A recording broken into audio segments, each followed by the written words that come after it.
Good evening and welcome to a regularly scheduled meeting of Ulysses Town Board. I will call this meeting to order at 7:01 PM on October 28th, 2025. May we please have a roll call? You may. Mr. Boggs. Present. Ms. Bouchard. Present. Ms. Olson. Present. Mr. Goldman. Present. Ms. Weatherby. Present. Excellent. We do have an agenda that was posted last Friday. I do have a couple items I would like to, the board's consent, add. Approval to sign under, let's see, under new business. Actually, it's probably old business technically. Let's see how they were. The existing project, the new contract. So let's put it under new business. No, it's not old business, sorry. Old business, go back to old business. Cabinet. Item 7D. She's a bat. Let's add New York DEC Garrett Road culvert contract. And then item 8B. There's a resolution to go along with the new item for the Garrett Road culvert. And then 8B would be just an update on hiring for our admin 3 position. No resolution associated with that. Does anybody else have anything else they wish to be added or deleted from the agenda? Okay, is there a motion to approve with amendments? Move to approve as amended. Thank you. Is there a second? Second. All those in favor? Aye. Okay. Now, don't let me complete the minutes because that's sometimes where I happily move along the agenda and forget our added items. Up next is privilege of the floor. This is an opportunity for members of the public to speak on any issue that they wish to speak at. We do have public hearings tonight in the next part of the meeting for rezoning a portion of Development District 3 to residential, our 2026 preliminary budget, and the Smith Woods donation. So if you want to talk about those issues, we'll have time at a public hearing to do that. But if you have anything else you'd like to talk about, you have up to 3 minutes. We go back and forth in person and then online. Is there anybody in person who wishes to address the town board? Please come on up. Hi, I just wanted to talk about the pace of the comprehensive plan and public input. I did attend the public input session at the Racker Center. It was not well attended. There were not a lot of people there. I had gone through reading the 300+ page document prior to coming. But I did not have enough time actually to give verbal input at all the various stations. You remember how that was. I also feel like some of the members of the comp plan committee themselves have felt like the pace is so breakneck that even they have had trouble keeping up. It seems to me that if the point of really rushing is to qualify for the CFA process and getting a grant for the zoning in the next round, that circumstances have really changed around that anyway. As of today, New York State is going to be filling in for the feds on some of the food assistance. There just isn't going to be much money this time around. I know it's very old-fashioned in political stuff these days to talk about thoughtfulness and deliberation and a lot of opportunity for dialogue and people changing their minds. But honestly, sometimes in a comp plan process, it makes sense to have more time for more community members to hear from one another and learn which things are important to which parts of the town. We are kind of broken up into different neighborhoods. In particular, one piece of information that I had come forward with early when the economic development element was put forward was that it did not mention the development districts at all, which seemed like a big oversight to me. Niels also thought, he said, good catch. That does seem like an oversight. There seemed to be not, the consultants got back and said, oh, the town board will deal with that later. Then the land use map came out and, oh, looky there, the development district in my neighborhood, which I care deeply about, became commercial without any discussion. It's just way too fast. And, you see how people respond to that kind of thing. It's very efficient in some ways, just like, taking a wrecking ball to the east wing of the White House is very efficient. You're just moving through the process very quickly. However, that tends to build bad feelings and divisiveness in the community. And I just hope you can slow down. Thank you for your comment. Is there anybody online who wishes to address the town board? You can come on video or raise your hand. Is there anybody in person who wishes to address the town board on anything other than the public hearings? Please go ahead. Stand here. Can't speak as eloquently as Chris without notes because I have a strong feeling about this. I also want to speak about the comprehensive plan and the pace of it.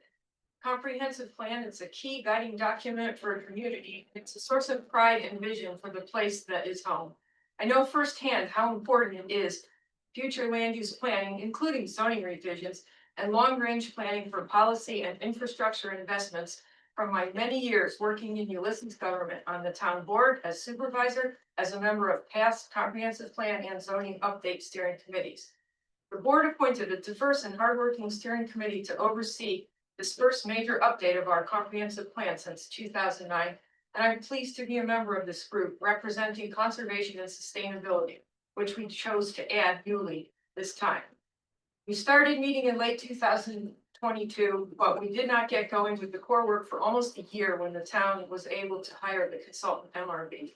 I'm here tonight speaking as an individual, not for the committee, who has worked diligently on this committee to share my strong concern regarding the timeline we are on, which is set to conclude our work a week from tomorrow, November 5th, by considering and voting on a final draft to pass on to the town board. After careful review of several of the current chapters, I feel the draft document really needs more time for committee discussion of what has been termed high-level issues that we thus far have simply not had adequate time to hear viewpoints on, or more importantly, to decide how to handle as a committee. Some of the future land use designations is a great example. In 3 minutes, I can't speak to all my specific concerns, but I welcome the opportunity to speak with any of you at any time. An overview of where we are now, the committee received the first complete draft of the plan with all chapters put into the final design format only on October 17th. To make the timeline of a final vote next Wednesday, committee member comments on the full document were due to MRB on October 26th. The document is nearly 300 pages long, with not including appendices, at least one of which is policy related, that are tens of pages more. There were 300 comments made by the deadline. Many were not predominantly editorial. The comp plan steering committee meeting on November 5th is scheduled to first hold a public hearing on all of the posted chapters, then to have committee discussion with an intent to resolve substantive comments from committee members as collected by the 26th, then a discussion of formal voting procedure, and then a vote to endorse and move, hopefully endorse and move the document onto the town board for next steps towards adoption. The committee will not see the document in its final vote that it votes on in final edited form.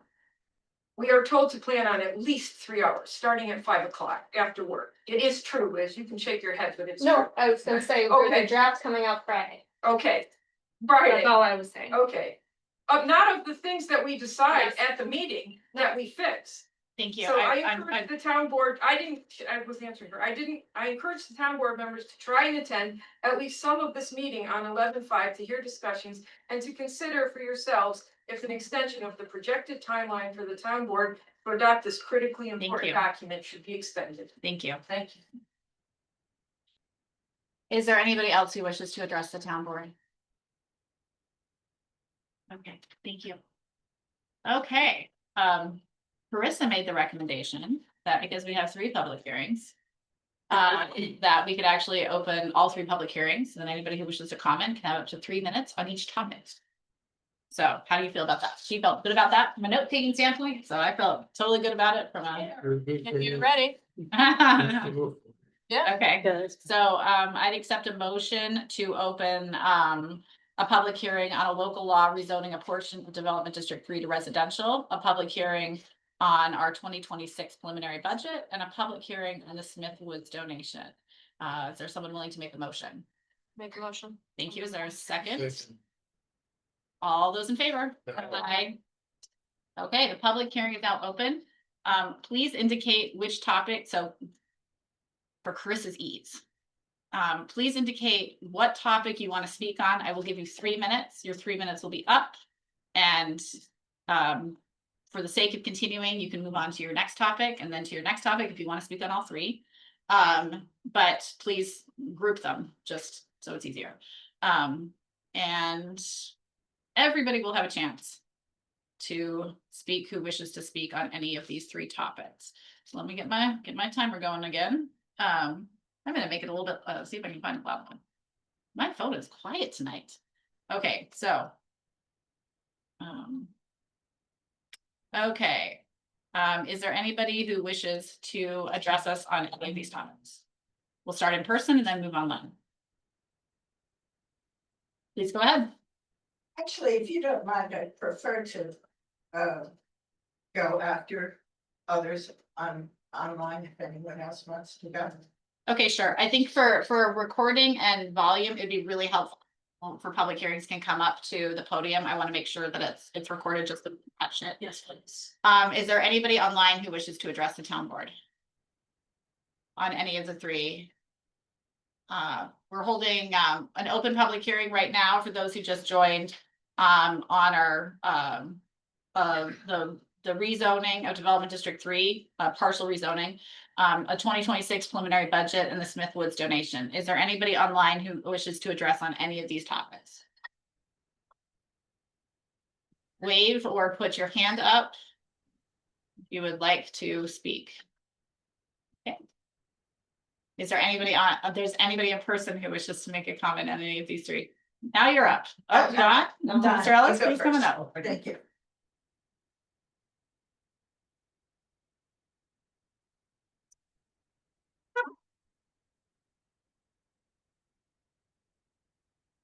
Is there a mic?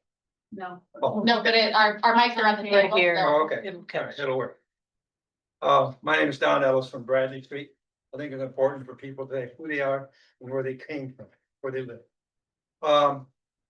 Without taking any pleasure at all in it, I have to say that I'm so pleased to see Smith Woods come under the general jurisdiction of the town, primarily for the reason that the town is the place where we can go and speak and have some, input perhaps about such an important piece of land and history that's in our community. I'm all for it. Thank you for your comments. Okay. Is there anybody online? Oh, I see. Mrs. Darkler, please go ahead. Sorry, I got here late, so I don't know if I missed something, but I just want to echo what Don said, is that Smith Woods is so important. I walk through it to go to the store. I sit there, I love it. And I have a lot of faith that the town will take good care of it. I'm all for it. I think it's a fantastic and rare addition to our community. So thank you for taking it on. I don't know how much work it is. I read it doesn't seem like it's a financial huge burden, but I know trees fall down and things need to be cleaned and, it's supposed to be left as it is, but it needs maintenance. So I hope that the town is able to absorb that without too much stress and pressure, but I'm glad they're doing it. Thank you for your comments.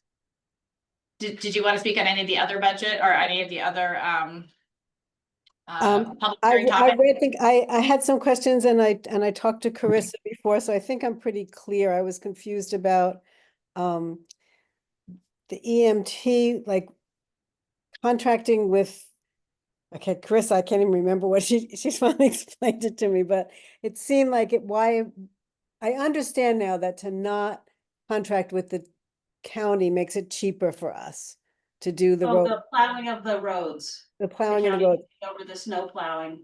Right. of Several yeah. roads. That's what it I was having a hard time understanding that until I realized that, right, we can do it if, okay, you know what, I'm gonna like withdraw because I just ran in the door late and I'm gonna be mumbling like I think I did at the I last. put you on the spot. I apologize. No, I will that's actually okay. speak to that part when we get to the budget section. Yeah, I'm I mean, happy. I read through it and I had some questions beforehand and Carissa helped me with that, so. Okay, now is there anybody in person who wishes to address us?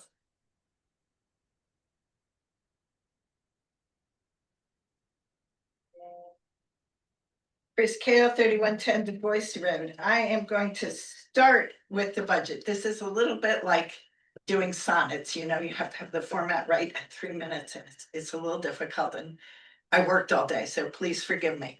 I'm thrilled with the budget. I think it's great that you guys have been able to keep taxes low. It does help seniors like me to be able to continue to live in the town. And that's pretty important, given the trends toward gentrification that have been going on in the county as a whole. So I very much appreciate that.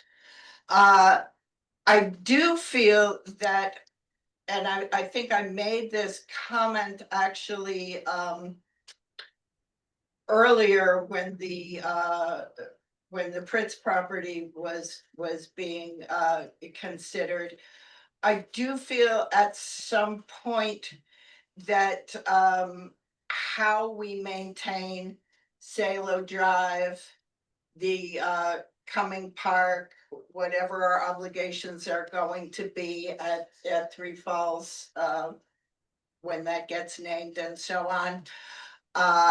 And any parks that may also come in the future, as well as Smith Woods. You know, at this point, we've been predominantly in the budget looking at the maintenance of town property, mostly in terms of this building, not in terms of parks. And, you know, kudos to Andy Hillman and his and to Marv and to people who have volunteered to come forward and do the necessary maintenance that helps the budget to work. But at some point, there is an interaction between having more land preserved and the budget. And those things are important. And as much as and maybe that's where I should stop talking about the budget and move to the other part of my sonnet. I will reset. and start talking about Smith Woods. Smith Woods is wonderful. I echo the other things that have been said. I think it's fantastic that we're going to be able to also acquire that. But as you have parkland, you start to maybe tax the capacity of volunteers to do the maintenance. You also from time to time may come into issues with insurance and other expenses as well. And I feel like to date, and you know, this is not the town board's fault, you've been responding to opportunity, and it's important to be able to respond to opportunity. But at some point, again, I think it's important to also take a step back when you're not responding to opportunity, perhaps next year's budget season, and really take a look at policy. Particularly, I think policy as regards, and I have made this comment to you in the past on privilege of the floor. It would be really nice to see a policy about the adoption of donated properties.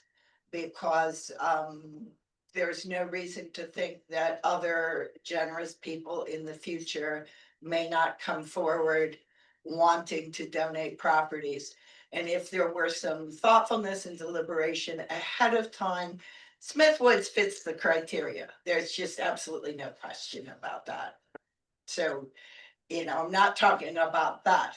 But we may have opportunities in the future where people are offering land that would be lovely to have preserved, but I don't think our decision of what land we're going to take responsibility for maintenance on should be based on which people in the town have land they would like to donate. I think we should be thoughtful about it and move forward in the future with some kind of a policy about what kind of land we are looking for. And I do think that Smith Woods is like a perfect example of, well, that, but you know, perhaps there are other things, and perhaps it would be good to think about that. And next thing, you could reset. Yes, I will. Give me just a sec. You had 8 seconds, so well done. That was impressive. Hey, I try. Give me 1 second. Okay. Again. Okay. And as far as development districts, again, the particular proposal, I think makes perfect sense. Howsoever, development districts in general have the same problem that I just spoke to as regards the acquisition of land. The town board tends to be reactive as opposed to proactive. There's a tendency to have the various development districts come forward and say, now we want to do this, and now we want to do that. And if you look at the state definition of a development district, that's really not the way it's supposed to work. And I don't have any problem with this particular one having this particular residential thing. I think it actually makes sense. But sort of to sound like a total broken record, and again, I know that I'm being an old-fashioned old lady to say we should be thoughtful and deliberative, but I do think we should be thoughtful and deliberative, and I think we can and should look at development districts as a whole and say, what is a development district really? Why historically do we have them? Is it really the best vehicle for the purpose? And this then actually comes back around to, I think that thoughtfulness belongs in the comprehensive plan process. And that slowing down the comprehensive plan process would give the opportunity to actually look at all the development districts and put some thoughtful energy into how those go forward into the future, if they go forward into the future, if perhaps the comp plan ends up with as a goal moving the development district rubric to sort of the more typical zoning that most towns have. Thank you. Thank you. Okay. Is there anybody, I think we had a hand, Steve. Please go ahead. Hello, good evening. Good evening, can you hear me? Yep. Great, thanks for this opportunity. My name's Steve Manley. I live at 1056 Craft Road, towards the 89 side of Craft Road. And I wish to speak tonight in gratitude to PRI and the Nature Center, and in encouragement to this board to accept and move forward the process of acquiring Smith Woods and taking over governance of it. It's a amazing piece of land. My children love it. My wife loves it. My middle child specifically goes to hug trees when he needs to touch grass, if you will. He touches large trees. And as someone who teaches history to middle schoolers right now, to have the opportunity and the physical space to see the land as it was before it looks like now, as we consider comprehensive plans and zoning and move the town forward, to have space that allows us to physically see and touch what it always has been. Not only to mention the fact of being able to touch an old growth or near old growth forest is fewer and further between, especially here on the East Coast. I'm extremely excited by this opportunity. I believe the town can and will manage it effectively and well. And thank you for the work you're doing to make it possible for us, the populace, to continue to enjoy this amazing piece of history in our backyard. Thank you for your comments. Do you have any other comments in any other public hearing currently you're holding? I will hand back Laura to someone more versed than I am for these. I'm happy to listen in the morning. Sounds great. Is there anybody in person who wishes to address the town board on any of these three topics? Come on down.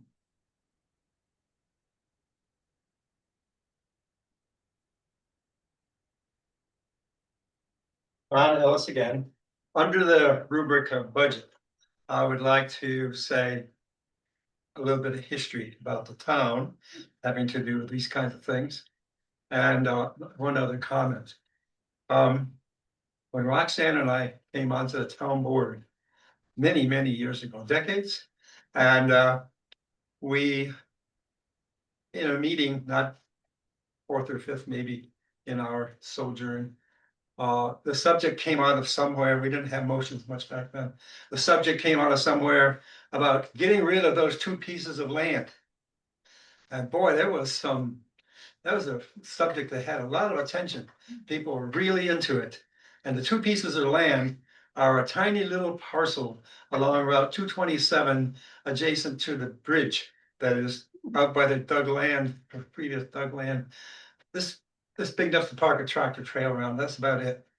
The other piece of land is much more precious and substantial. And it is the teardrop shaped piece inside the cul-de-sac Hitching Post Road. Those are the two pieces of land that the members of the town board were aware that the town owned. They were very concerned about the liability of owning such things. And that was where we were then. And here we are dealing with 4 parcels of land. As to budget more directly, 4 parcels of land, we'll go with Chris' comment. That's, it does come with obligations. And I think one of the opportunities perhaps is that there be a really directed and steady program of looking for volunteers to help with these pieces of land. And somehow to direct it to people who, unlike me, don't need a whole hour to walk around the outside perimeter of Smith Woods. We need some young volunteers with, woodsman's muscles to get involved in these pieces of land. And if that were to happen, I think it would have very much benefit for the community. Thank you for your comments. Is there anybody online who wishes to address the town board on any of the 3 subjects of the public hearing? Are you allowed to do a second? If it's a different topic, yes, you may. It was about volunteerism.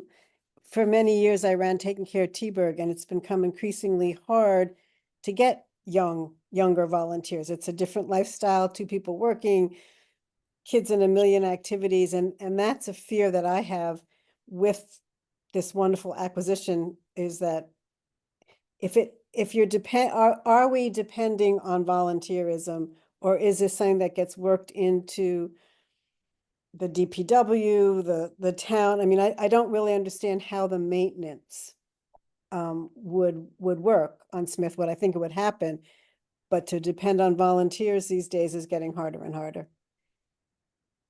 I'm happy to address that during the section on outside the public hearing, but I'm happy to talk about that. Okay. Is there anybody in person who wishes to address the town board on any of these topics? Please go ahead. Come up there. Yeah, it'd be great. Just it's easier for the recording. I think I don't need a total of less than 3 minutes, but I wanted to thank the board for all the hard work that they did with the budget. Keeping it, as Chris said, really affordable for people, thinking through everything. I really appreciate the way you have the community, you support the community organizations and you have a real process for that, and you're supporting the committees in the town that are trying to do good work and help the board. And so I just really appreciate the work on the budget. It's really great to see. And I know there are challenges with the ambulance and I appreciate the work that you're trying to do with the council of governments and all. And you have a resolution that's speaking to that a little bit. It was huge when I was on the board. It's still huge. It's been controversial and it's something that really needs to be addressed, and it's a long-term effort. So thank you for that. And then just on Smith Woods, I fully support it also. And we have, a really good tree committee that is mostly older volunteers, but they have a lot of really good thoughts and they have a lot of good energy, and at least one person on it is really good at engaging young people. So I think that we'll be able to do that. And we have a conservation committee. So we have committees that can help try to find creative ways to pull in people and save the town money with these sorts of things and other such land donations that we're trying to develop the park. So anyway, I support that and thank you. Thank you so much for your comments and for everybody's comments. Is there anybody online who wishes to address the town board? Is there anybody in person who wishes to address the town board on any of the 3 topics of public hearings? We go back and forth. Just to make sure. Anybody online? Want to make sure everybody's had a chance to participate? While you're thinking about that, do we have anything else? Do we have any written comments that we wanted to make sure the board was aware of, Krista? Yes. Nancy Zeller.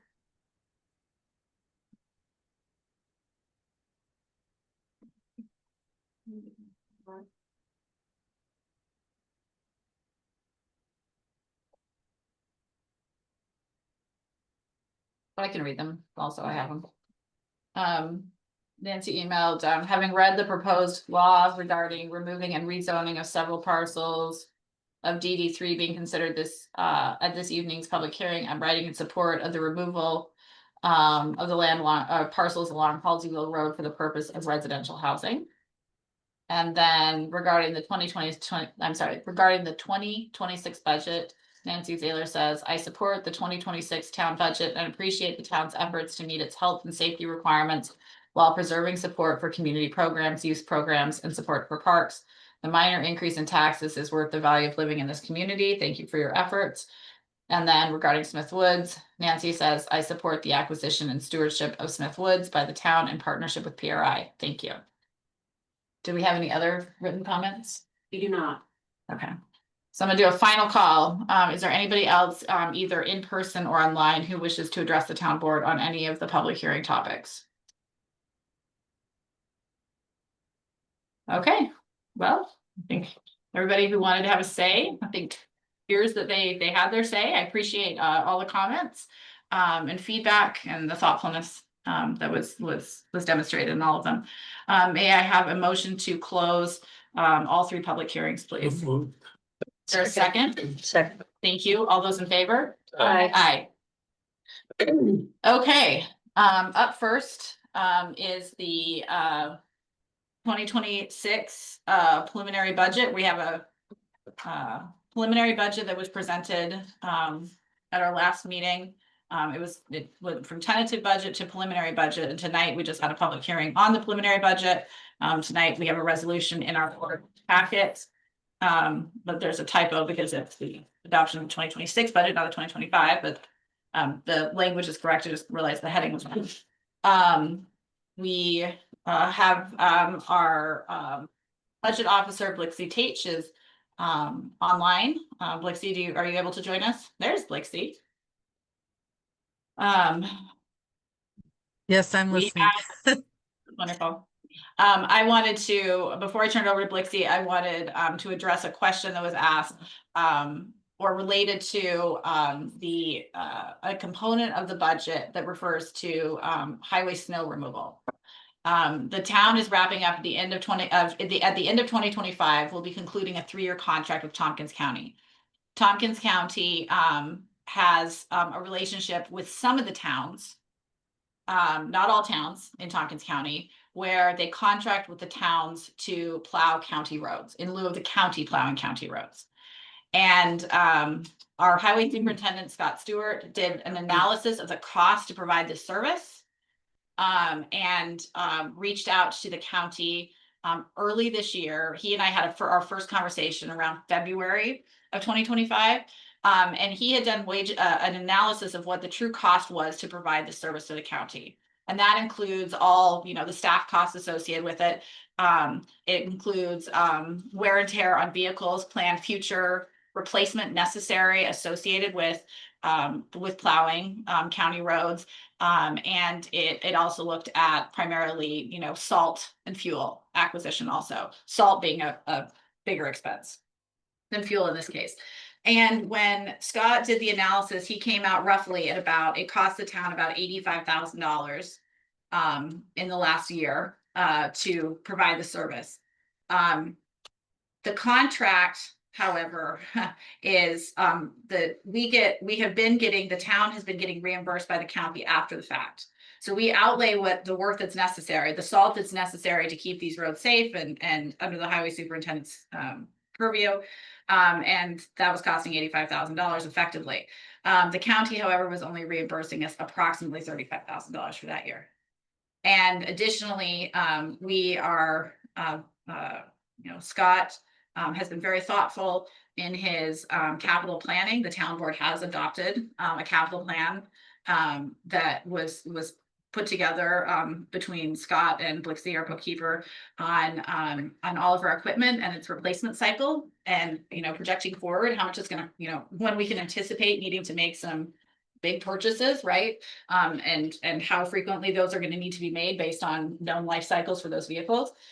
And so the issue was in February, our vehicle was going to be slated to have to be purchased in the next year or so. That was going to be a $350,000 acquisition, a truck replacement, to be able to continue plowing county roads. And what Scott recommended was that the county reconsider in advance of going into new negotiations for 2026 was basically a request for the county to consider, paying us a more justifiable number that would reflect the true costs. And the county decided that they were not interested in doing that and that they had the capacity to plow the roads themselves. So they are going to be plowing the county roads in Ulysses themselves for this starting in January. And that is exactly what's happening right now in Enfield. And I believe in Newfield also. Blixie can tell me, but nodding her head yes. And so it's not uncommon for other towns in our area to be not plowing county roads for the county. So the recommendation was made based on the financial savings that we will no longer be plowing county roads. So we're going to want to make sure that the public understands that to the best of our ability, because that may change the user's experience. But I certainly hope it doesn't. I hope it's completely, not noticeable that anything has changed.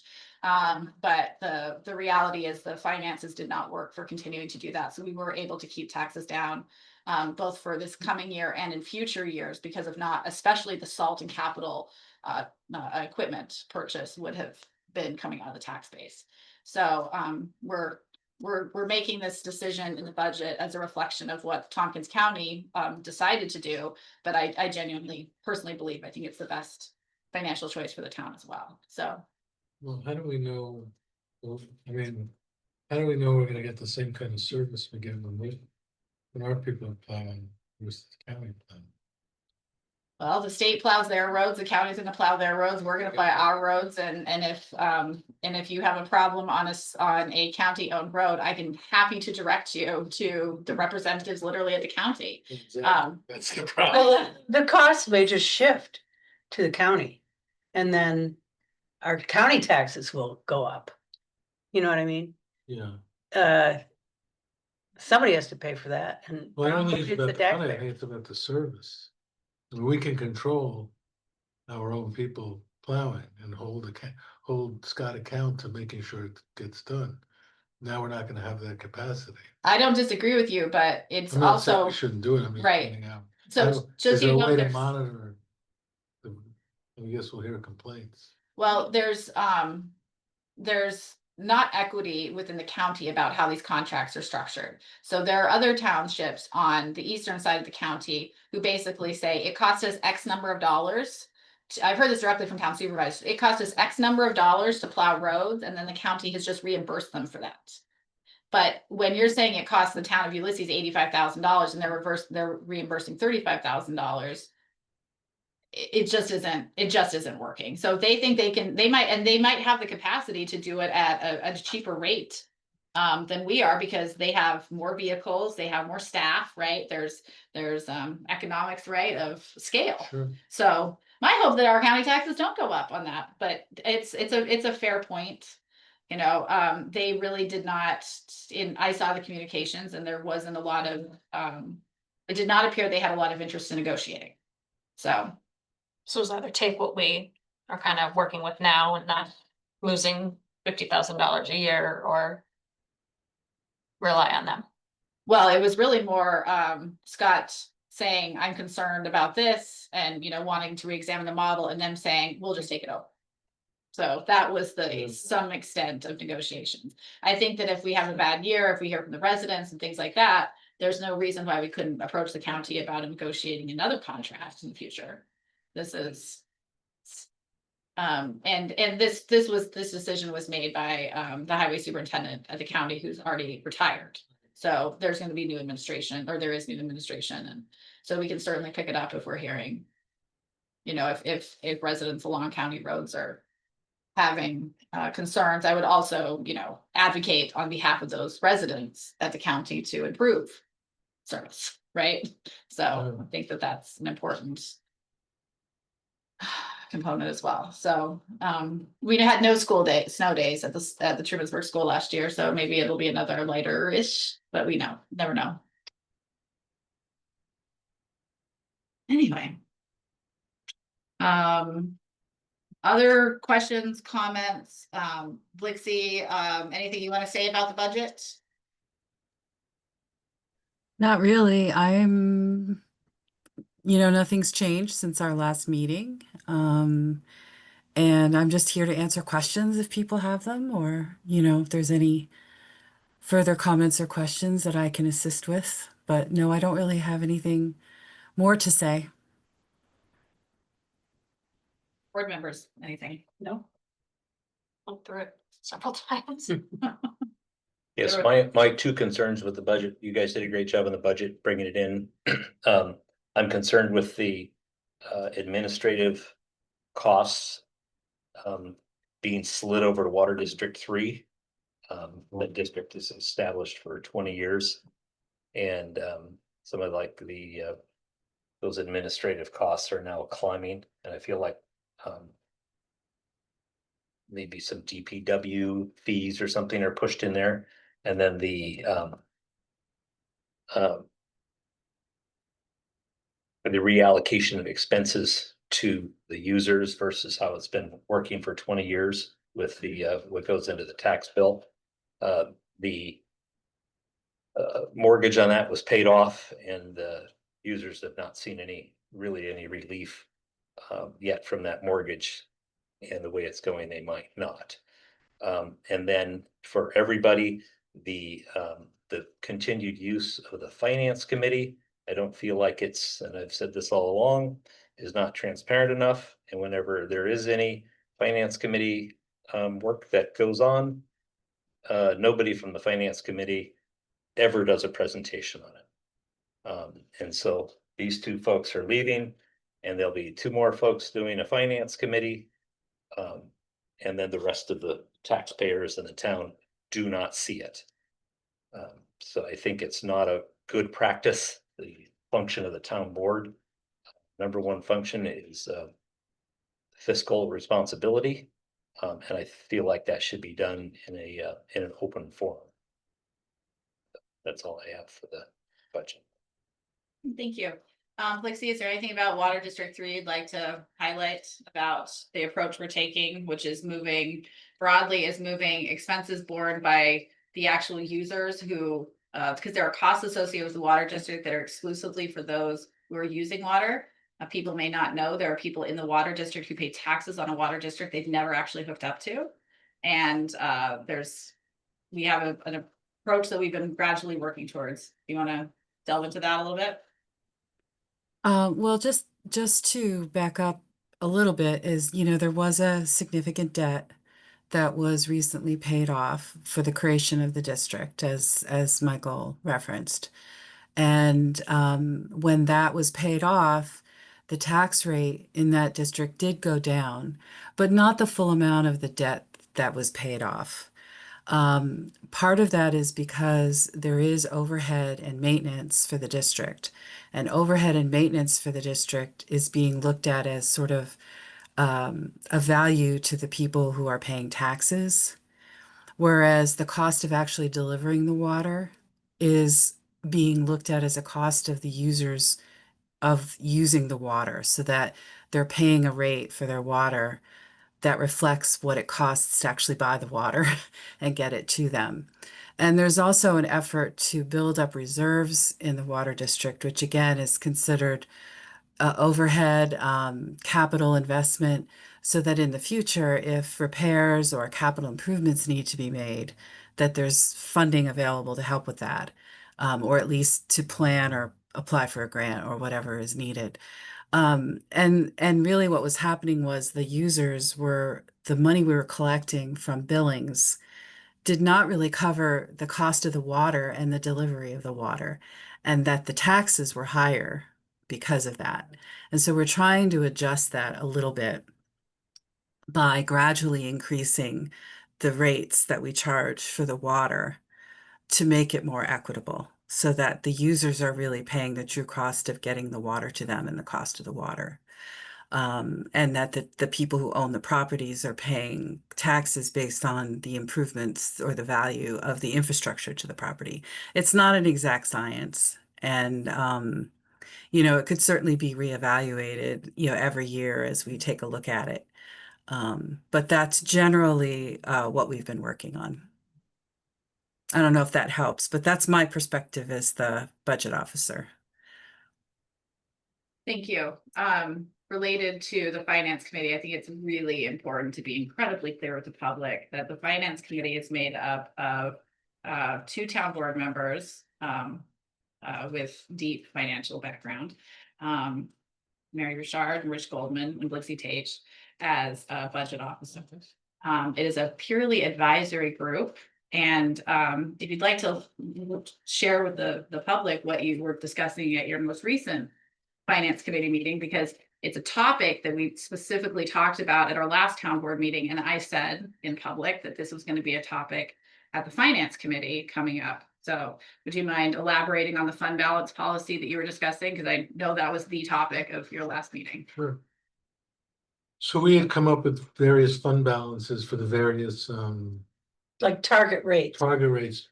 for as the a diff- percentage of the budget So- for the fund. Right, so the B fund, the A fund, all those funds.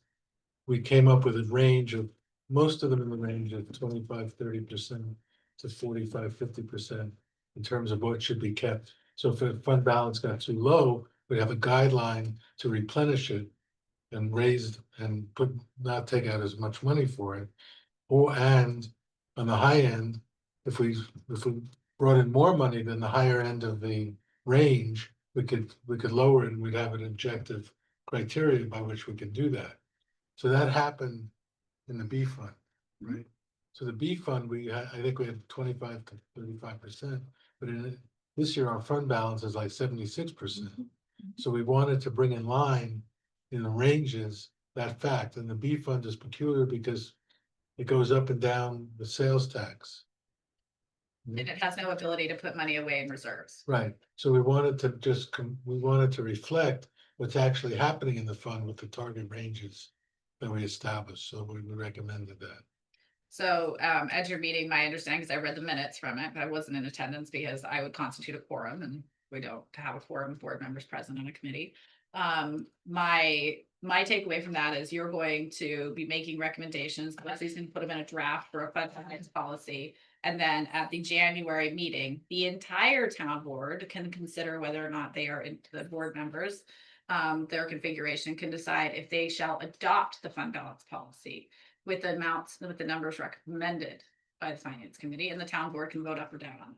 So again, basically the finance committee works as a working group to make recommendations to the town board and has no independent agency whatsoever on anything related to the town. So thank you for doing that work. Making recommendations. Any other comments or questions on the budget before I will call for a vote? Okay.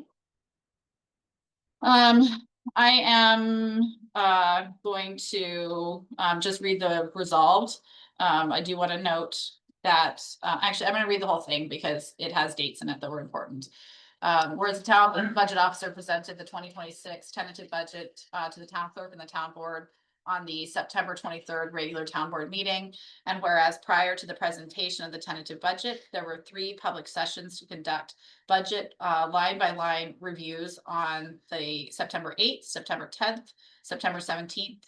And whereas the town board discussed and considered the 2026 tentative budget on September 23rd in a regular meeting and October 9th in a regular meeting and made no further, that's the wrong date. No, that's right. No, sorry. Made no further changes to the tentative budget. And whereas the town board accepted the preliminary town budget for 2026 on October 14th. Did we do that wrong? Hold on. Lexi, did you get your October 19th in here? I think you did. I think I copied it in.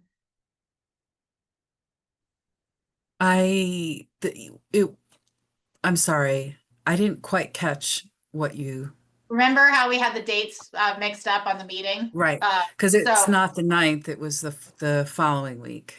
It was the 14th. Yep. It was Sorry, the it was a week 14th. grade. So I'm going to read that whereas again. Whereas the town board discussed and considered the 2026 tentative budget on September 23rd in a regular meeting and October 14th in a regular meeting and made no further changes to the tentative budget.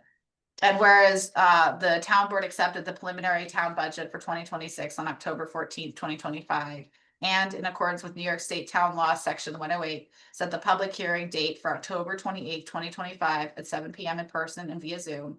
And whereas notice of the public hearing was in the newspaper on October 20th, 2025, and also posted on the town's website on October 16th, 2025, and included in the town's newsletters on October 17th and 24th, 2025.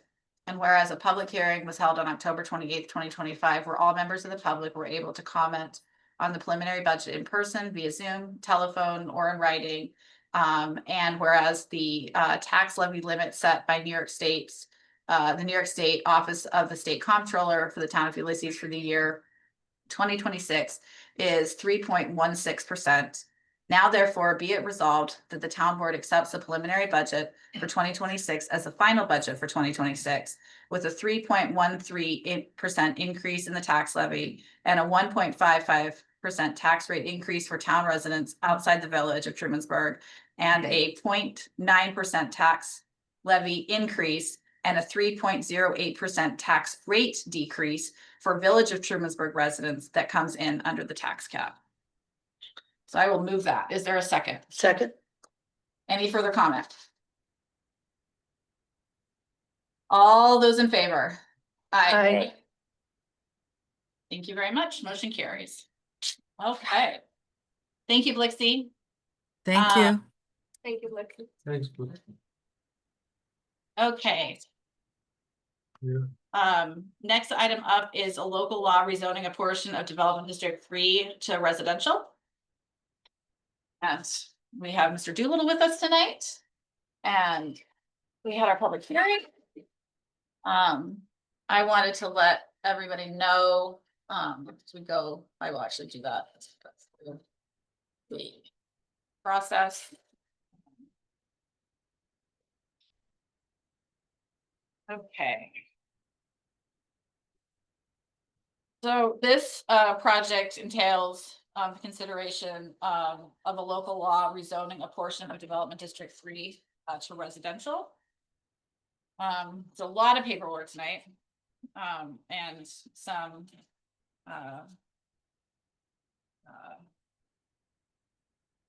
review of environmental.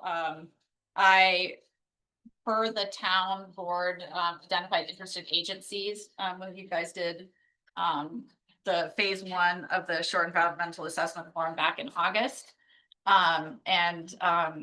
There were a number of agencies identified. All were notified and had 30 days to respond. You will not be surprised to hear that we have not heard from any of the federal agencies because they are all shut down. And I guess none of them are considered essential workers enough to respond to environmental feedback the town of Ulysses. I did confirm with the town attorney, our responsibility is to make notice. It is not our responsibility to wait for the federal government to reopen. So we did not hear back from any of the federal agencies. We did hear back from New York State DOT. We heard back from Tompkins County Department of Transportation, Tompkins County Whole Health, specifically the Environmental Health Division, Tompkins County Planning and Sustainability Department, the Ulysses Planning Board, and the county completed the 239 review. The only issue that was flagged by anybody was that under project location on the Part 1 form, there is a typo. It should be 2012 Trumansburg Road, not 2912. Are you okay with making that change? I can't make the change on your form because I didn't create the form, but if you will make that change and sign next to it, we can, I understand from our attorney, we can work with that. Sure. Liz, can you borrow your pen? Oh, nope. Sorry about that. Here. So it's just right there. Just change that to 20. Okay. 19 and then sign. Oh, that. That works. Thank you. Yeah. Okay. That's hard to reach. Okay. So the way I'd like to do this is I'd like to talk about the law itself to see if there are any concerns on the town board with what we're considering. And then if not, we can then move forward through the environmental review process and then go forward with the law itself. So with adoption potentially. Any questions, thoughts, concerns with this? What this will effectively do is turn the portion of the property that's along Halseyville into the residential zoning district as recommended unanimously by the town's planning board. Actually, that recommendation was for the whole parcel. The portion along 96 is slated to continue at this date in this law. Still in its current existing development district, but I have no doubt we will see a request for future rezoning development. But we're not considering that tonight. This is only to move along Halseyville section.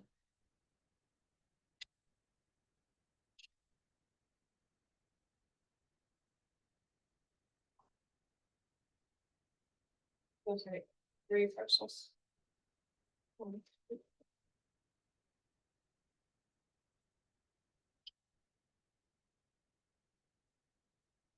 So Assuming they pulled this local law together. yes. And it's using, what's important to note is that for this portion, we're not actually concerned about any subdivision. That's not what this is doing. This is literally just changing the zoning of pieces of land. And in this case, a piece of land.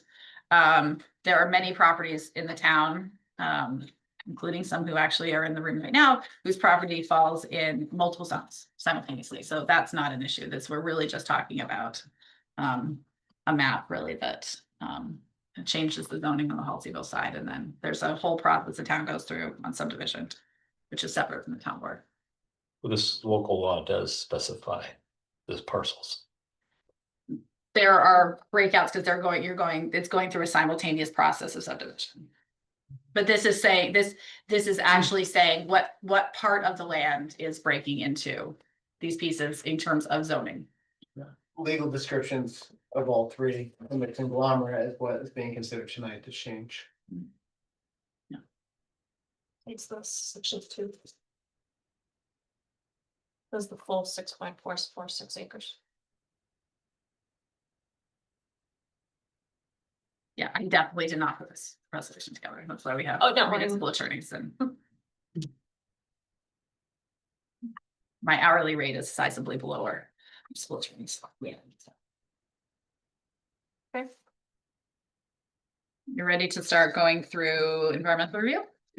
Okay. Well, I just gave you the overview on the SEAF part 1. The only issue noted was identified. Now has been corrected by the applicant. That brings us to this check sheet. It's the short form environmental assessment form part 2. Nate prepared, the town's attorney prepared a narrative to go along with it. And so that's this part where it starts looking like. That like this.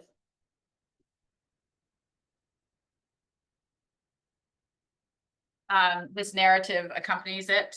I will, we're just gonna go through the checklist. I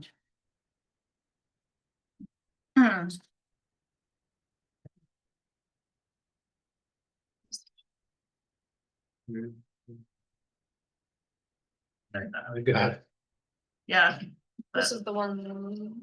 that's the narrative that goes along with it. Yeah, maybe you guys can share the checklist. Yeah. The checklist is just a blank one. Okay. So, so the, basically, let's go through, so as remember, this is actually not, this is simply a legislative change. So this is not an actual physical development change. So, will the proposed action create a material conflict with an adopted land use plan or rezoning regulations? I'm identifying with the town attorney that there's no or small impact may occur. Anybody disagree? Okay. I'm gonna do that for each one, and if you have a disagreement, we'll have a conversation about it. Will the proposed action result in the change of use or intensity of the use of land? No or small impact may occur. Small impact, I'd say it'd be more accurate. Residential is one of the lowest impacts, certainly lower than commercial, which part of the property is effectively in. Will the proposed action impair the character or quality of the existing community? I would say no. Any disagreement? No. Will the proposed action have an impact on the environmental characteristics that cause the establishment of a critical environmental area? There is no critical environmental area currently in the town of Hennessy. So no.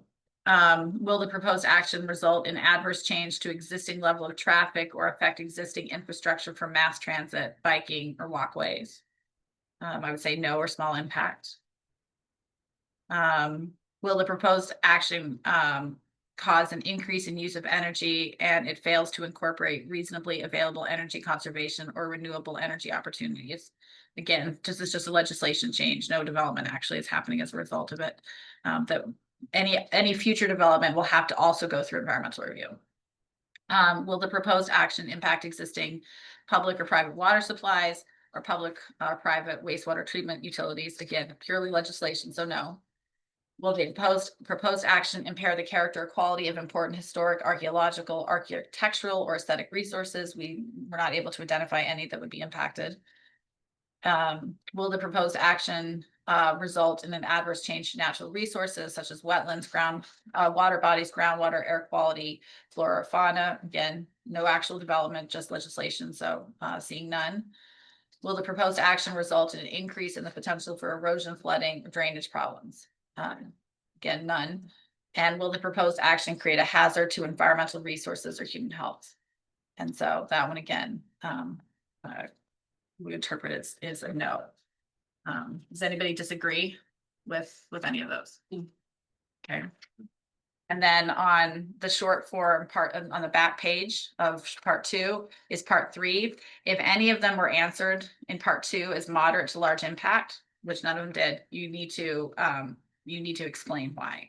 But we didn't. So if you go down below, check this box. The second item is check this box if you have determined based on the information analysis above and any supporting documentation that the proposed action will not result in any significant adverse environmental impacts. So my recommendation would be that we say that we're not seeing any adverse environmental impacts as a result.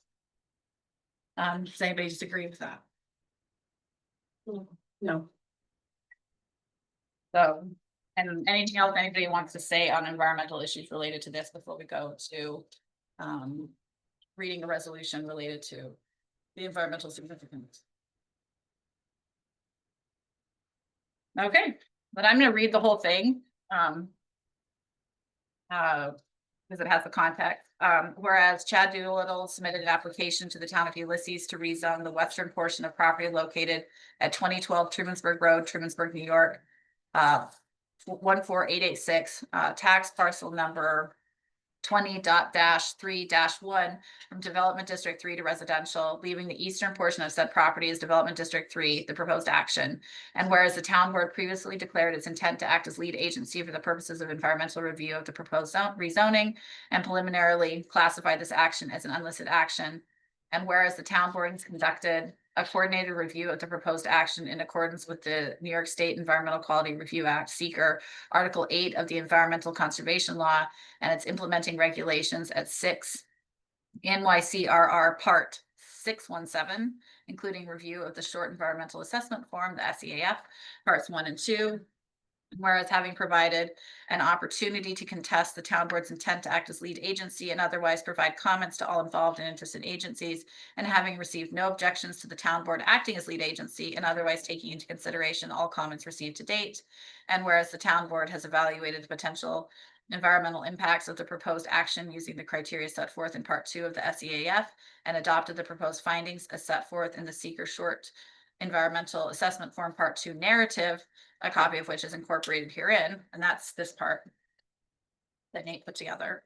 Now therefore be it resolved that the town board of the town of Ulysses, based upon the review and findings above, helps determine or hereby determines that the proposed action will not result in any significant adverse environmental impacts, and a negative declaration of environmental significance is hereby issued in accordance with Article 8 of the Environmental Conservation Law and 6 NYCRR Part 617, and be it further resolved, the town supervisor or their designate, I can't say that, did I say that word correctly?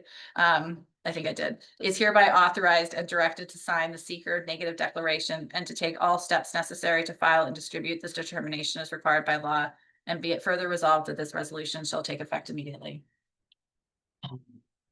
Second. Thank you. Any further discussion? Hearing none, all those in favor? Aye. Okay, Nay. thank you.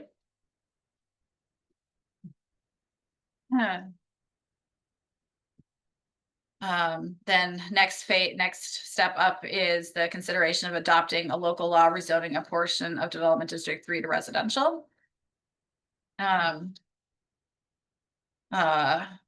Whereas Chad Doolittle submitted an application to the town of Ulysses to rezone the western portion of the property located at 2012 Trumansburg Road, Trumansburg, New York.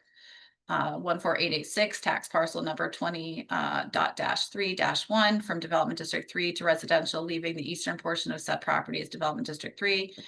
And whereas the town of Ulysses scheduled a public hearing for October 28th, 2025 at 7 p.m. for a local law implementing such change entitled a local law rezoning a portion of Development District 3 to residential. And whereas notice of said public hearing was duly advertised in the official newspaper of the town and posted on the town clerk's signboard. And whereas the action required GML 239 review and Tompkins County determined in their comment letter dated October 6, 2025, that the proposal will not have a significant countywide or intercommunity impact. And whereas the action was referred to the town planning board for review and consideration, and their comments have been received and reviewed. And whereas said public hearing was duly held at the Ulysses Town Hall, 10 Elm Street, Trumansburg, New York, 14886 on October 28th, 2025 at 7 p.m. And all parties in attendance were permitted an opportunity to speak on behalf of or in opposition to said proposed local law or any part thereof. And whereas the town board has previously issued a negative declaration of environmental significance pursuant to the State Environmental Quality Review Act regarding adoption of the local law. And whereas the town board finds the adoption of said local law rezoning a portion of Development District 3 to that's a typo. See, this is why you read these things. Rezoning a portion of Development District 3 to residential is in the best interest of the town of Ulysses. Now therefore be it resolved that the town board hereby adopts said local law as local law number 3. That's it? Yeah, it's been a quiet year for local lawing. Very happy to say, entitled a local law rezoning a portion of Development District 3 to residential. And be it further resolved that the town clerk be and hereby is directed to enter said local law in the minutes of this meeting and to give due notice of the adoption of said local law to the Secretary of State. And be it further resolved that this resolution will take effect immediately upon filing with the Department of State. I will move this. Is there a second? Second. Thank you, Liz. Any further comments? May I request a roll call, please? Ms. Olson, Aye. Mr. Boggs, Hey. Ms. Bouchard, I, Mr. Goldman, Ms. Weatherby. Aye. That passes 4-1. Thank you very much. And thank you to the applicant. Thank you. So let me make sure, hold on, before you leave, I want to make sure I have make sure I haven't lost your tape. I have it, okay, thank you. Chris, I'm gonna give you this, so that Carissa doesn't lose it, just for hanging on to you right now, so I don't, that's a listen. That has your sign button, okay, great. We'll pass it to the town planner and we will funnel you on your development way. Thank very you. much, appreciate it. Thank you for how long it's taken, I know. I appreciate it. Thanks. Okay. Onward. We are still here. Okay, next item up, is, the Smith Woods donation. Has some big projects tonight. Okay.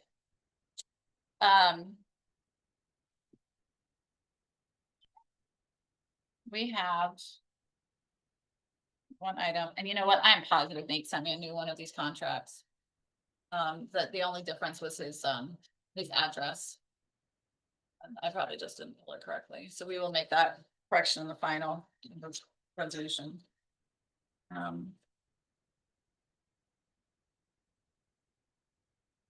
Okay, so does everybody have their resolution? It's a two-sided, both related to Smith Woods. Nope, not that one. Maybe that one? Nope. Cool, thank you. It was just sticking out right there. When you go with hope. Okay, so the donation agreement hasn't changed in any substantive way. We simply need to note that we need a corrected version of Nate's law firm's name because it changed in between the drafting. I can change that. Can I borrow your pen quickly? I did not bring a pen to the table. Oh, thank you. I missed this up. Okay.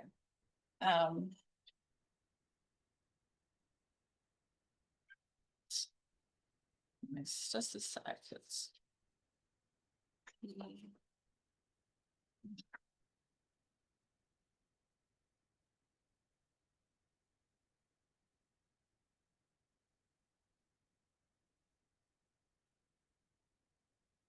So.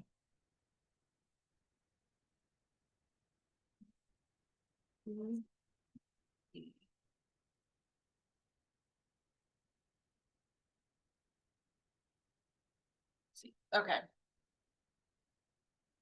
Oh, perfect. Thank you, Liz. Yeah. Okay.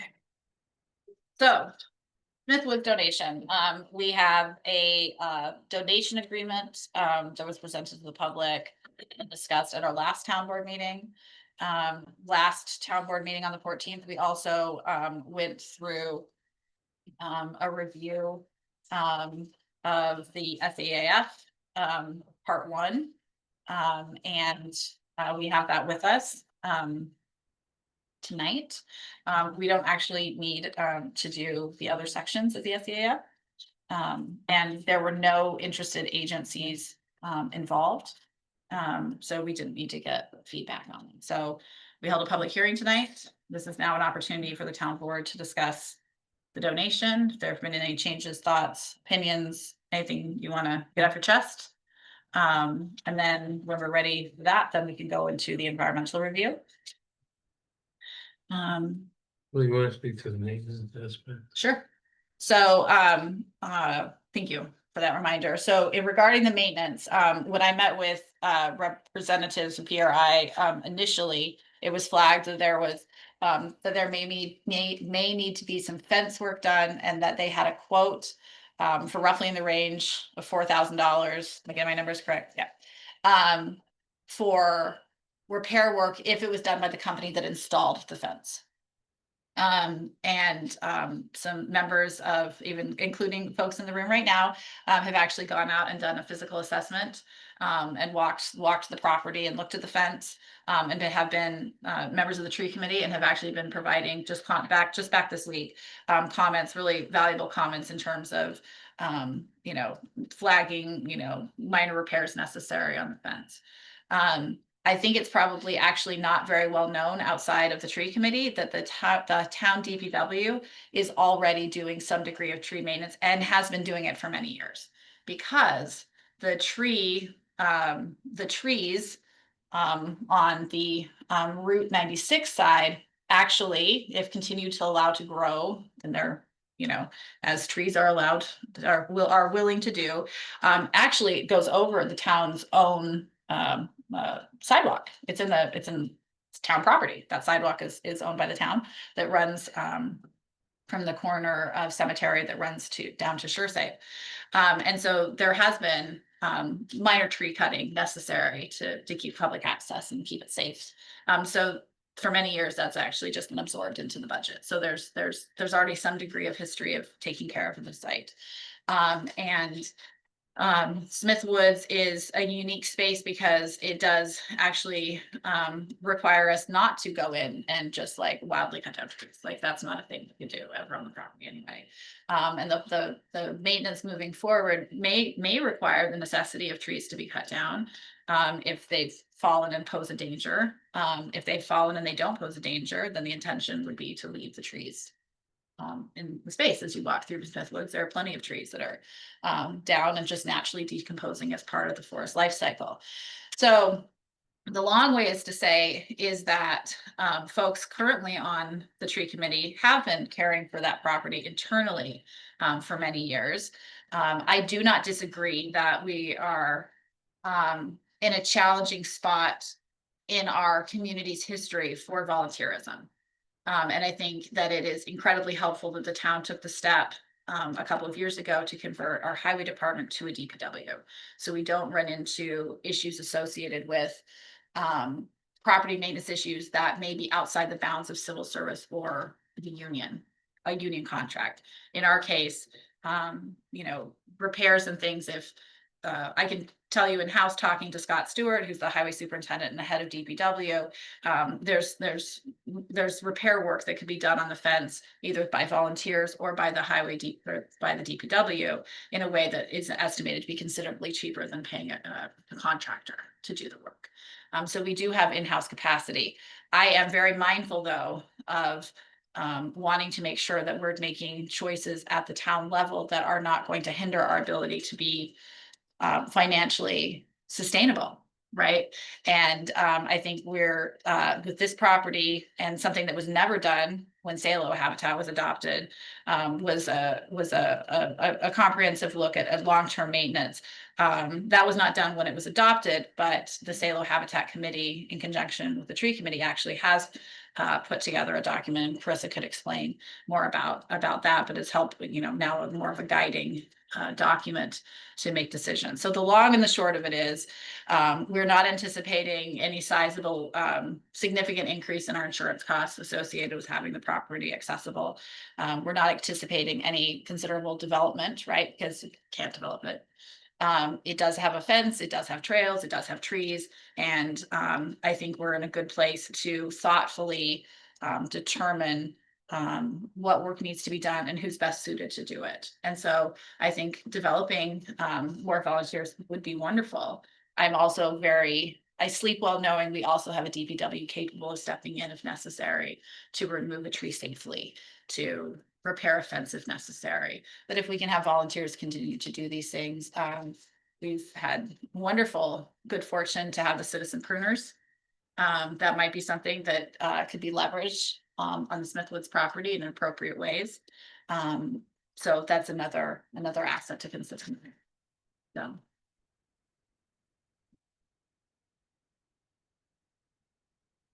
Fortunately, it's not like buying a dilapidated or getting a dilapidated property and then like you need to immediately like remediate a bunch of things. It's a currently functional property who needs a little, as every property does, might need a little care here and there, but we're not looking at any sizable expenses in the immediate future or even in the close to immediate future.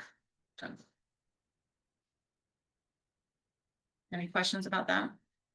I think it's really good to be very thoughtful about when taking on challenges, the financial implications. Okay. Then are we ready to go through environmental review? Sure. Okay. So we already did the SEAF part 1. So for us tonight, it's simply reviewing the resolution, which I can read. The determination of environmental significance for donation of land.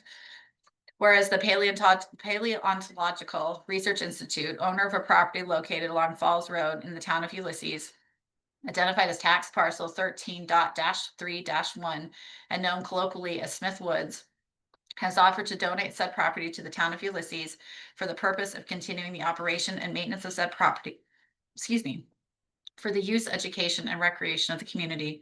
And whereas the town board has previously determined that acceptance of this donation will be reviewed as an unlisted action, no other agencies are involved, and the town could proceed with an uncoordinated review of the action. And whereas having reviewed the completed short environmental assessment form, SEAF Part 1, and applicable regulations, the town board finds that this action is a type 2 action pursuant to 6 NYCRR 617.5C39, as this donation of land includes no other related or subsequent actions. Now therefore be it resolved that the town board of the town of Ulysses, based upon the review and findings above, hereby determines that the proposed action is a type 2 action that will not result in any significant adverse environmental impacts, and as such, no further environmental review or determination is required, and be it further resolved that this resolution shall take effect immediately. I will move that. Is there a second? Second. Thank you. Any further comment? All those in favor? Aye. Okay, sounds like it unanimously passed. Well, that's not, nope, we're not quite there. That's just the environmental. Gotta still do the acceptance. Yeah, I know. It's a separate resolution. I know. So many steps. So many steps. So we are dotting our I's and crossing our T's, right? So almost hold your applause, right? We don't get applause very often, so we relish it. Okay. So the next up is a resolution authorizing the acceptance of Smithwoods donation. Whereas the Paleontological Research Institute, owners of property located along Falls Road in the town of Ulysses, identified as tax parcel number 13.3-1 and known colloquially as Smithwoods, has offered to donate said property to the town of Ulysses for the purpose of continuing the operating and maintenance of said property for the use, education, and recreation of the community. And whereas the town board is grateful for this generous offer, which provides for the continued opportunity for substantial recreational, educational, and environmental benefits to the community and future generations. And whereas the town board of the town of Ulysses has reviewed the environmental significance of this action pursuant to the New York State Environmental Quality Review Act, SEQR, and has determined that the action will have no significant adverse environmental impacts. Now therefore be it resolved that the town board of the town of Ulysses hereby authorizes the town supervisor, Caitlin Olson, to execute a donation agreement with the Paleontological Research Institute for the donation of land located along Falls Road in the town of Ulysses, identified as tax parcel number 13.-3-1, and known colloquially as Smith Woods, for the express purpose of continuing the operation and maintenance of said property for the use, education, and recreation of the community in the form attached hereto and incorporated herein as Exhibit A. And be it further resolved that the town supervisor is authorized to take all steps and execute all documents necessary to effectuate such donation agreement and accept donation of said property. And be it further resolved that this resolution shall take effect immediately. I will move that. Is there a second? Second. Thank you. Any further comment? Okay. Then, may we please have a roll call? Yes, you may. Ms. Olson, Aye. Mr. Boggs, Aye. Ms. Bouchard, Aye. Mr. Goldman, Ms. Weatherby. Aye. Motion passes unanimously. Thank you. Thank you to PRI for trusting the town with this incredible resource, and thank you for being here on the other side of the donation to help us take care of this amazing resource, so. Okay, it's incredible. It's an important date in Ulysses history. Thank you. Okay, next up is my soapbox is coming out for ambulance services. And no. Oh, wait, I had something else. No, nope, no, it's not. Sorry. Garrett Road, right? Yep. Okay, thank you. I'm so excited. See, this is what happens. I get excited that we're pushing through, and no, we're not quite there yet. Still on old business. Still on old business. Okay, so I have a copy of the contract here. And this contract, so I am talking about, we received a grant for Garrett Road. And to replace a Garrett Road culvert. And it's to the tune of $520,352. And that's how much the grant award is for. And this is the very long packet that has been reviewed by the town attorney that allows us to begin work on going through the process to actually get an engineer and then get the design and all that good stuff. So we received this. I'm sorry it was not in the packet earlier. We did not actually have it. And so instead of waiting 2 more weeks to approve it, which we can if the town board wants to do that, no problem. I was able to ask the town attorney to review it and put together a resolution authorizing my signature so we can proceed with the official acceptance of that grant award. The grant award was made as part of the WQIP grant program for the public. You may be interested in this. This is essentially a water source protection grant program that helps do 2 things. It actually helps with water quality, and it also helps to ensure that the rapid rain that's coming off the fields, coming into Ulysses, and then all the water that's coming off our fields and going into ditches and through the town, that we have the infrastructure that's capable of withstanding, use. So we received a grant in 2024 from the DEC as part of this program to identify our 6 worst culverts, and the Garrett Road was high on that list. And so we applied as part of the consolidated funding application process in 2024. Yes, in 2024. So we got it. No, I'm sorry. We got the grant for engineering study in 2023. We completed it in 2024. And in 2024, we then applied based on that engineering study. We applied for funds, and you can only apply for funds from this pot of money if you've done that engineering study. So we did the engineering study first. Now we applied for the money, and we received the grant award in December of 2024. And it has taken literally this long to get to contract. So there you are. So now we have a contract. If the board feels comfortable voting on it tonight, if you'd prefer to wait 2 more weeks, I'm sure in the life cycle that is New York State Department of Environmental Conservation, it's not a big deal. We can wait 2 more weeks, but you do it tonight. I don't know if you wanted to spend more time on it. If you had questions, concerns, thoughts. So it's a contract for the award for money, is that right? Okay. Yes.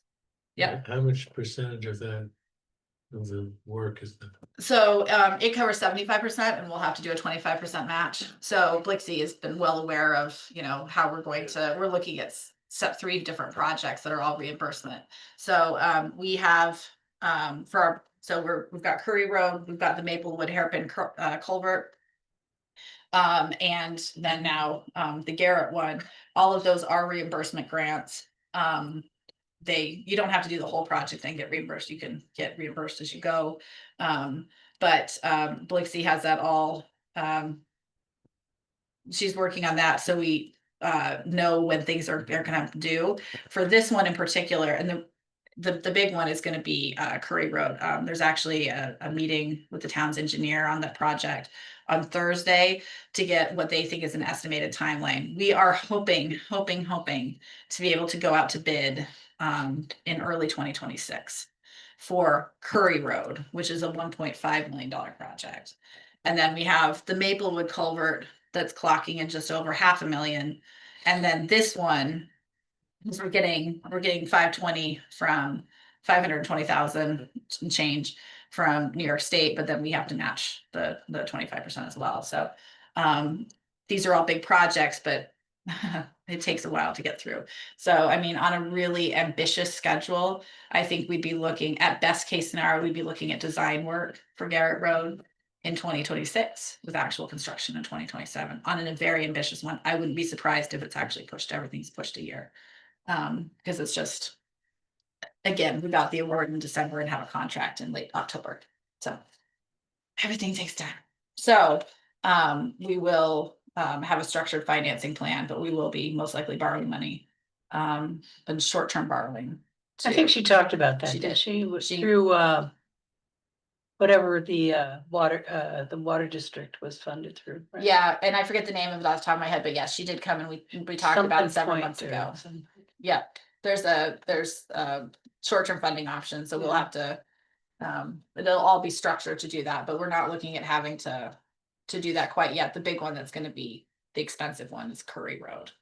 So gotta knock these down though, so, In this 500 that covers engineering. Yeah. That has to be done still, and then going out to bid, same process we're going through with Curry Road. yeah, oh yeah. So we got about 3 weeks ago, we got not even final, we got second round comments back on the Curry Road Bridge from designs the engineers put it in March. That's how long it took New York DOT to get back on review on that project. This is not a DOT project. But it's a super slow. If you think town hall is slow, which I'm sure people feel the way that they might feel that way. Working these big projects takes a lot of time. So that's why we're trying to get to final design on Curry Road. I'm not trying to conflate these projects, but these are all, well, when we accept this money, it does not mean we're immediately going to anything. We still have to go through a process of following procurement and identifying an engineer and all that. So work for 2026 Okay. most likely. So if you're ready to accept the money and then all the work that comes after that, right, will be coming back to the board. Mm. Okay. Any further comment, concern, conversation? Will we be bidding out the design? I believe that we would be going out to bid. I think my recommendation to the town will be that we actually go out to bid for an engineer to cover future projects as well, because there may be a possibility that in December, the town receives another another award. We have an application in right now for Agard Road for a culvert. And my recommendation would be, given the timeline of when nobody wants to respond to RFQs or RFPs, in the holiday season.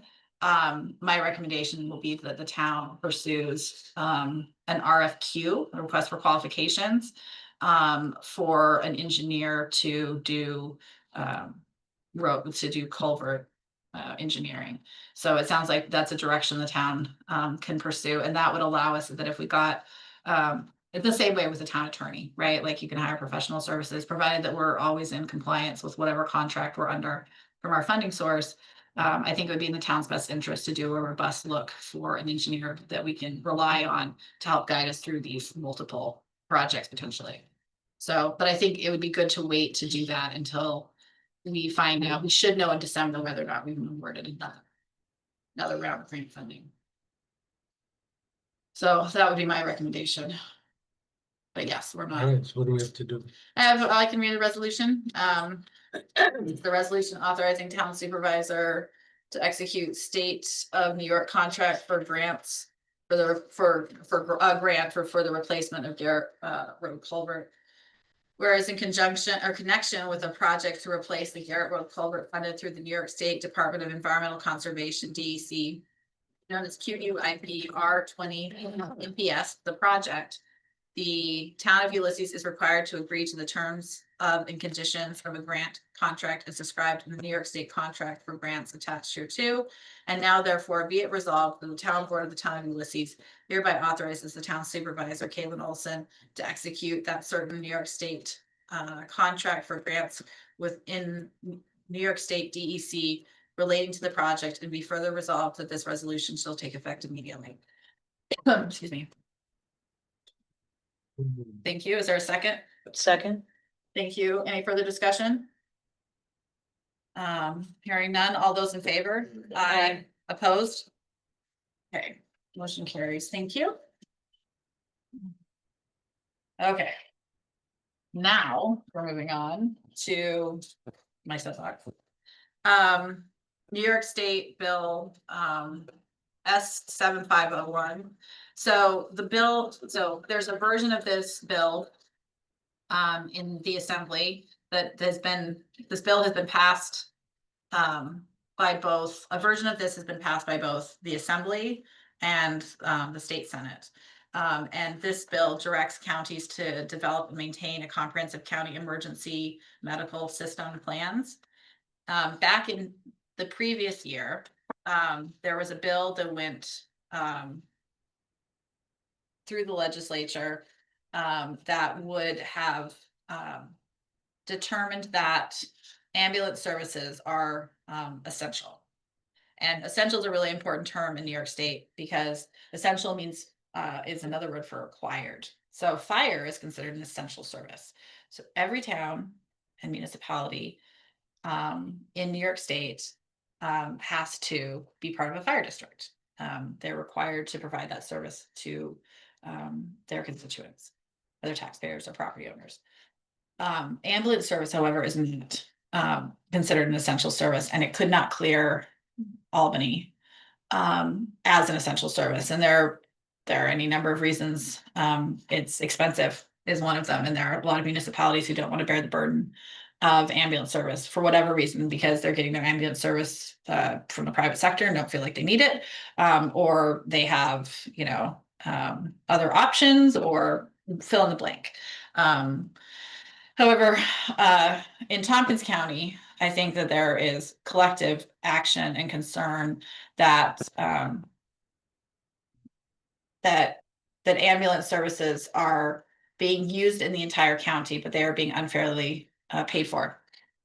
And this is kind of, quite honestly, a bit of a watered down version of that original essential services bill that would have made ambulances essential. And this instead, this bill, which is awaiting signature by the governor, directs counties to develop and maintain a comprehensive county emergency medical system plan. Basically, this is the first step towards New York State making counties take some degree of responsibility for coming up with plans or considering solutions in each county about how to address ambulance services. It doesn't make it essential, but it does push it to the counties to say, hey, you need to take a collective look at this issue in your county.